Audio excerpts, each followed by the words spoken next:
2009 ஆண்டு காலப்பகுதியில் விடுதலை புலிகள் இயக்கத்தின் பயங்கரவாத செயற்பாடுகளில் ஈடுபட்டதாக தயா மாஸ்டர் எனப்படும் வேலாயுதன் தயாநிதிக்கு எதிராக வவுனியா மேல் நீதிமன்றத்தில் இன்று வழக்கு தாக்கல் செய்யப்பட்டுள்ளது.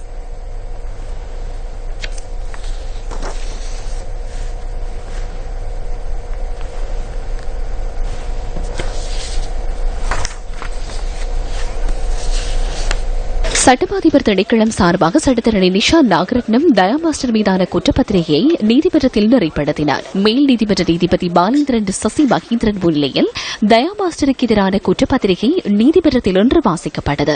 இதனையடுத்து குற்றவாளியா அல்லது சுத்தவாளியா என நீதிபதி வினவியதை அடுத்து தாம் சுத்தவாளி என தயா மாஸ்டர் நீதிமன்றத்தில் தெரிவித்தார்.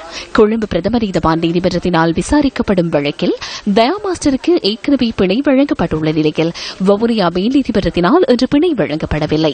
தயா மாஸ்டருக்கு பிணை வழங்குவது தொடர்பான தீர்மானத்தை நாளை வரை ஒத்திவைத்த வவுனியா மேல் நீதிமன்ற நீதிபதி அவரை நாளை வரை விளக்கமறியலில் வைக்குமாறு உத்தரவு பிறப்பித்தார்.